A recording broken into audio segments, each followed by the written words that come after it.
साथियों, वंदे मातरम। चाय की चर्चा के इस नवीन अंग में आपका स्वागत है। साथियों, मैं हूं गंगा सिंह मुटवाल।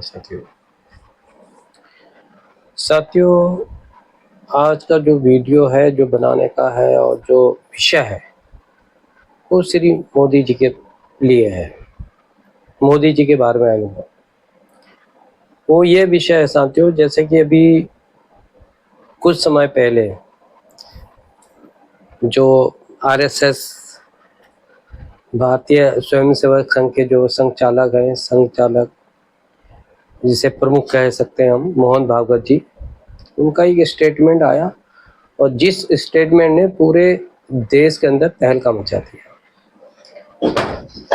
और तहलका क्या मचा दिया कि जिसने, ये समझिए कि जो विरोधी दल हैं, मोदी विरोधी दल नहीं, मोदी विरोधी जो हैं, उनको एक संजीवनी पैदा कर दी। उसके अंदर उनके अंदर एक जोश पैदा कर दिया। वो क्या वक्तव्य था साथियों?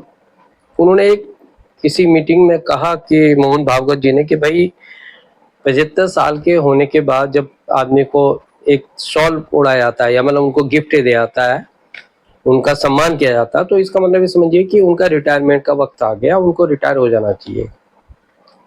एक सार्वजनिक वक्तव्य था। मतलब इसको विरोधी दल जो थे, क्योंकि वो राजनीतिक क्षेत्र में तो कुछ कर नहीं पा रहे थे, ठीक है नहीं, उनको लगा यार ये तो बहुत बढ़िया, ये तो संजीवनी मिल गया हमें।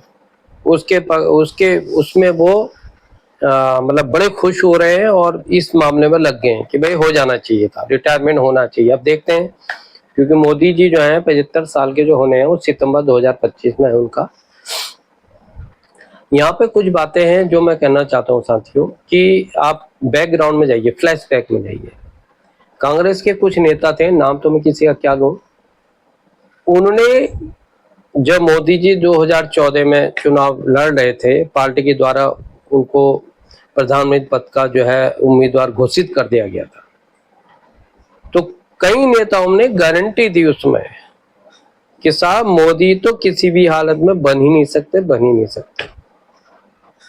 अब समझिए आप, जैसे कि पूरी जनता उन्हीं के कहने पर सब कुछ करेगी। तो नाम उसका मैं नहीं ले रहा हूं फिलहाल, आप समझ सकते हैं, आप जानते भी हैं, क्योंकि जो किस प्रकार से मोदी जी को सन 2014 में उनका नाम लिया गया, ये सबको पता है, ये घटना सब जानते हैं। क्योंकि खाली विरोधी दल नहीं, सत्ता दल या यूं कहें कि भारतीय जनता पार्टी में भी उनके सभी समर्थक नहीं है। कई ऐसे दिग्गज हैं जो बिल्कुल कहते हैं ना, गिद्ध की दृष्टि लगाए बैठे हैं कि मोदी जी कहीं पे भी डिसमिस हो जाए तो हमको मौका मिले, चाहे व्यक्तिगत क्षमता उनकी कुछ भी ना हो।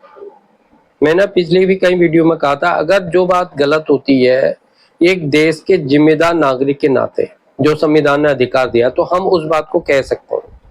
लेकिन अगर कहीं खूबसूरती की बात है, कहीं खूबी है और जो आपने राष्ट्र के लिए, देश के लिए किया है, तो उसको भी तो हमारा फर्ज है बताने का, उसकी तारीफ भी तो करनी चाहिए। तो ये स्थितियां पैदा हो रही हैं और इससे विपक्षी दल और यहाँ तक कि मोदी जो बीजेपी शासित है, मतलब बीजेपी के पार्टी के कुछ नेता, नाम आप समझ रहे होंगे, देख रहे होंगे उनका आचरण आप, तो वो भी बड़े खुश नजर आ रहे हैं। अब सबकी निगाह टिक गई है किसके? मछली की आंख पे। तीर कब लगेगा और कब निशाना फिट बैठेगा। तो मैं उन साथियों से कहना चाहता हूं जो हम थोड़ा बहुत समझते हैं कि मोदी जी तो अभी दूर दूर तक, यहाँ तक कि मैं तो ये समझता हूँ कि अगला जो चुनाव होगा 29 में, उसके बाद जो 34 है, उसके बाद ही आप सोच सकते हैं जब स्वयं मोदी जी चाहेंगे। इस प्रकार के नेताओं को थोड़ा चरित्र समझो साथियों। इसीलिए मैंने पिछले वीडियो में भी कहा था कि चरित्र के अनुसार ही आप मतदाता जो भी हैं वो देखें कि वोट हमारा कहाँ जा रहा है, किसको दे रहे हैं, किस चरित्र के व्यक्ति को दे रहे हैं। जब से भारत अभी 11 साल के अंदर, अभी फिर वही बात है कि 11 साल हुए हैं अभी मोदी जी को प्राइम मिनिस्टर बने हुए। ये रिकॉर्ड है, हिंदुस्तान का तो रिकॉर्ड मान के चलिए, क्योंकि 3 बार के कार्यकाल में लगातार सिर्फ एक नेहरू जी थे मेरे ख्याल से, और बाकी कोई राष्ट्रीय मतलब अध्यक्ष या कोई भी पार्टी का जो शासक है वो 3 साल के कार्यकाल को पूरा नहीं कर पाया। इन 11 सालों के अंदर जो देश की प्रतिष्ठा, देश का सम्मान, राष्ट्र की शक्ति जो बड़ी है पूरी दुनिया के अंदर, उसका डंका पिट रहा है। ये तो आप भी समझते हैं, हम भी समझते हैं। इसको आंख थोड़ी बंद कर लोगे आप। इसको आंख बंद करने से कुछ नहीं होगा कि साहब मैंने नहीं देखा, साहब आंख बंद कर ली। तो जो है वो तो है, वो तो आप चाहे आंख बंद करोगे उससे कोई फर्क थोड़ी पड़ेगा। इस बात को मानना पड़ेगा। हाँ, जो जिन चीजों से जो देश की जनता को नुकसान होता है, कई ऐसी चीजें हैं जो हर चीज, ये नहीं कह सकते कि सभी कुछ सर्वगुण संपन्न तो दुनिया में कोई भी नहीं, सिर्फ ईश्वर के, सिर्फ ईश्वर के सिवा सर्वगुण संपन्न तो दुनिया में नहीं है ना, संसार में नहीं है ना, सृष्टि में नहीं, यूं कह सकते हैं। तो सर्वगुण संपन्न तो मोदी जी भी नहीं है, लेकिन जो उनका कार्य का तरीका है, कार्य की जो करने की दक्षता है और जिस लगन से काम कर रहे हैं, वो अपने लिए नहीं, वो पूरे राष्ट्र के हित के लिए काम कर रहे हैं। आपने देखा होगा जो अभी ऑपरेशन सिंदूर, मैं बार बार फिर कहता हूं, ऑपरेशन सिंदूर में जो मेक इन इंडिया के तहत भारत की शक्ति का नमूना पूरे विश्व ने देखा है। दुनिया में कितने भी युद्ध हो रहे हैं या होंगे या हो रहे हैं, कहीं ऐसा हुआ है कि एक भी % नुकसान ना होने के बाद भी 100% वन विजय से प्राप्त हुई हो? तो देखिए साहब, पूरी दुनिया बिल्कुल अचंभे में है। और यहाँ तक कि जो सबसे दुनिया का ताकतवर राष्ट्र है अमेरिका, उनके जो राष्ट्रपति हैं वो खुद इस बात को मानते हैं कि मोदी जैसा डिप्लोमेट मुश्किल है। वर्तमान समय में उनका कोई विकल्प पूरी दुनिया में नहीं है। देश की तो बात छोड़िए आप, इसको तो आपको स्वीकार करना ही पड़ेगा साथियों, पूरी दुनिया में नहीं है। देश तो बहुत दूर की बात है। अब बाकी जो कांग्रेस शासित, जो कांग्रेसों ने 60-70 साल तक जो भी राज किया, तो वही है ना कि जल बिन मछली जो है वही तड़पती है, वही कहानी इनकी है। तो आपने मौका क्यों दिया? आपके अंदर इतनी काबिलियत है, दस्ता है, तो आपने दूसरे को मौका कब मिलता है? जब आपकी कमजोरी होती है, जब आप कमजोर होते हैं, जब आप काम नहीं कर पाते हैं, तो दूसरे को मौका मिलता है, भाई दो। अगर आप बहुत बेहतरीन काम कर रहे हैं तो दूसरा आपको भाई फिर मौका मिलने का मतलब ही नहीं होता।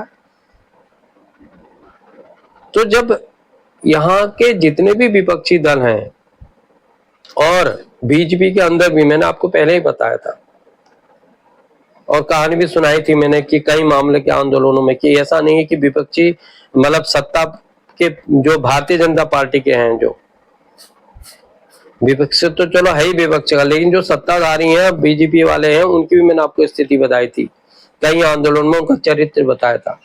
वो बात करने को तैयार नहीं होते, जैसे राजा होते हैं वही उनकी भूमिका रहती है। तो अब वो मोदी जी को वो खुद नहीं चाह रहे हैं, लेकिन कर को नहीं सकते,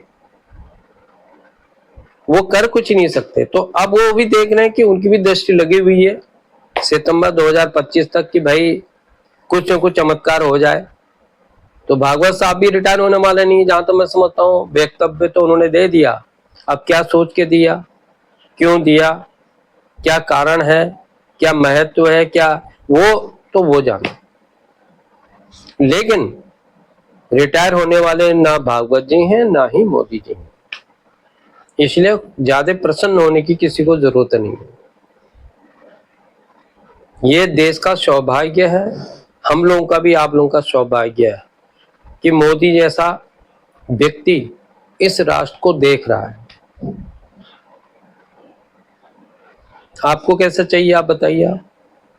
चुनाव में तो जनता पागल हो जाती है और डंडे भी खाती है, पीटती भी है, छीनती भी है, सिर्फ एक स्वार्थ के लिए।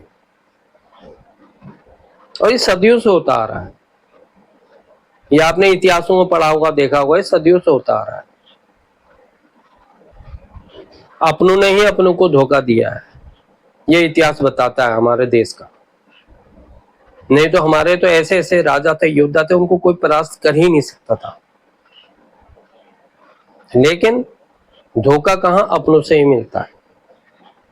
तो वही कहानी आज भी है। लेकिन मैंने आपको पिछली वीडियो में बताया था, पिछले में एक बार, कि चाणक्य नीति के आधार पर अगर आप राजनीति कर सकते हो तो लंबे समय तक राजनीति आप कर सकते हो किसी भी क्षेत्र के अंदर, बस उन बिंदुओं का पालन करना है।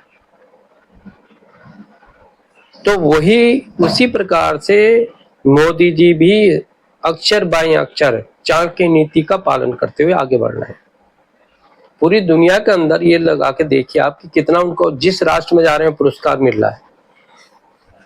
कल मैं एक डिबेट सुन रहा था, देख रहा था टीवी पे कि साहब मोदी जी तो ऐसे ऐसे राष्ट्रों में जा रहे हैं जहाँ की जनसंख्या, अरे भैया अब क्या कहें ऐसे बुद्धि के लोगों को जो कि उनको वहां बैठ के ऐसी बातें बोल रहे हैं। या तो उनको बिल्कुल नासमझ कहा जाए, मूर्ख तो नहीं कहा जा सकता लेकिन नासमझ कहा जाए, या बनावटी कहा जाए कि वो दिखाने के लिए ऐसा कह रहे हैं, जानते सब कुछ है। उनको पता नहीं कि मोदी जी अगर कहीं जाते हैं तो बिना कारण से नहीं जाते हैं, बिना कारण से वो किसी राष्ट्र में जाते ही नहीं है। उनको पिकनिक थोड़ी करनी है भैया, उनको पिकनिक नहीं करनी है, उनको राष्ट्र के लिए सोचना है। तो कहानी वही है कि साहब आप ठीक है, अगर आप किसी क्षेत्र में आपका नाम आ गया, आप रातों रात स्टार बन गए, तो आप कुछ भी बोलो तो आप सोचते हैं कि जनता उसको फॉलो करेगी। मूर्खता नहीं है, ये मूर्खता है, ऐसा नहीं है। आज की जनता ऐसा नहीं करती है। लेकिन फिर भी थोड़ा विचार और उस पर उन बिंदु पर चर्चा होनी चाहिए, विचार भी होना चाहिए, चर्चा भी होनी चाहिए। तो ये जो अभी मामला मोहन भागवत जी के द्वारा ये बात रखी गई और पूरे मीडिया में जो है, प्रिंट हो या इलेक्ट्रॉनिक में, हल्ला मचा हुआ है और बहुत विपक्ष के लोग बड़े खुश हैं और सत्ताधारी भी कुछ नेता बड़े खुश हैं कि भाई देखते हैं। लेकिन भैया आप देखते रहो, इंतजार करते रहो, गुरुजी आप इंतजार ही करते रहो। बाकी तो दक्षता क्षमता तो है नहीं आप लोगों के पास, बस इंतजार करो कि भाई ऐसा हो जाएगा तो हम भाई क्या करोगे आप बताओ ना। जिस क्षेत्र का आपको काम मिला है उस क्षेत्र को ही आगे बढ़ाओ ना आप। जिस क्षेत्र में जो पोजीशन पर आप हैं वहीं आप नाम कमाओ, वहीं आप काम करो। कहीं कहीं अगर आप पूरे देश के बारे में देखेंगे तो कई सांसद नीति, विधायक नीति वापस चली आती है। उनके पास इतनी भी क्षमता नहीं है कि वो विधायक निधि और सांसद निधि का सही प्रयोग करें, जनता के हित में करें। उनके पास यही दक्षता नहीं, तो राष्ट्र को संभालने की तो बहुत बड़ी बात है। तो मैं यही कहना चाहूंगा आज के वीडियो में कि भाई हर जनता के लिए कि आप सब कुछ समझते हैं, जानते हैं, अवलोकन करते हैं, इसलिए ये ध्यान दीजिएगा कि अपने मतों का सही प्रयोग आपको कहाँ करना है। मैंने आपको पहले बताया था, हम ना तो बीजेपी वाले, ना कांग्रेस वाले, ना सपा, ना बसपा। और मैंने बताया बसपा के अंदर भी मैंने, सॉरी सपा के अंदर भी मैंने बताया, बसपा के अंदर भी बताया मैंने, भाजपा के अंदर भी बताया, कांग्रेस के अंदर। इस प्रकार के नेता हर जगह आपको मिलेंगे जो चाटुकारिता से बिल्कुल परिपूर्ण है और तानाशाही से अपने आप को समझ के हम तानाशाह। में तो कई ऐसे उदाहरण है, नाम तो मैं किसी का नहीं लूंगा, लेकिन है ऐसे लोग जिनको आप नकार नहीं सकते। अगर आप जाएंगे तो वो व्यवहार जब चुनाव का टाइम का और जब चुनाव में बनने के बाद का व्यवहार में आप खुद अंतर देखिए ना, खुद आप अंतर देखिए कितना अंतर होता है उनके व्यवहार का, तुरंत चेंज हो जाएगा। और हमने देखा है ना इस बात को हमने देखा है अपनी आंखों से, प्रत्यक्ष से हमने इस घड़ी को, इस क्षण को भुगता है। इसलिए हम आपको बताना चाहते हैं, सही व्यक्तिगत जो राष्ट्र के लिए, देश के लिए हर वक्त सोच रहा है, तो आप उसकी बराबरी कैसे कर सकते हैं? जो आप एक क्षेत्र का विकास भी नहीं कर सकते, अपने क्षेत्र के लोगों को ही संतुष्ट नहीं कर सकते, तो आप जो है इंतजार ही करते रहिए। बाकी तो मेरे हिसाब से 100 में से 100 से 101% सितंबर 2025 को रिटायर होने वाले नहीं है मोदी जी, और सन 34 का या इससे आगे का इंतजार आप कर सकते हैं, जो मोदी जी खुद ही सोचेंगे कि हमारी मेरे पास अब चलिए भाई मैं मौका देता हूँ, और वो भी सुयोग्य उत्तराधिकारी को खोजने के बाद, ऐसे भी नहीं छोड़ेंगे। जो उनको लगेगा कि मेरे बाद राष्ट्र को देखने की क्षमता है इस बंदे के अंदर, उसको विरासत सौंपेंगे। ऐसा नहीं, राजाओं का जमाना नहीं है दोस्तों, साथियों। जैसे कि कई पार्टियों में आप देख रहे हैं ना कि बाप है तो भैया उसके बाद बेटे नहीं बनना है, बेटा है तो उसके बाद उसके बेटे नहीं बनना है। तो ये राजशाही तो और क्या है, लोकतंत्र है। लोकतंत्र में क्या है, राजशाही और जनता के द्वारा है। जनता को भी इस बात को समझना चाहिए। कई पार्टियों में ऐसा आप देख सकते हैं। तो वास्तविक लोकतंत्र में अगर आपको जीना है तो आपको अपने मताधिकार का प्रयोग सही कैंडिडेट को ही चुन के और उसके पूरे चरित्र को देखते हुए ही करना साथियों। इसी के साथ मैं साथियों आज का वीडियो यहीं समाप्त करता हूं, और आने वाले कल में कुछ नए तथ्यों के साथ फिर कोई आपके सामने उपस्थित होगा साथियों। इसी के साथ जय हिंद, जय भारत, वंदे मातरम, भारत माता की साथियों जय।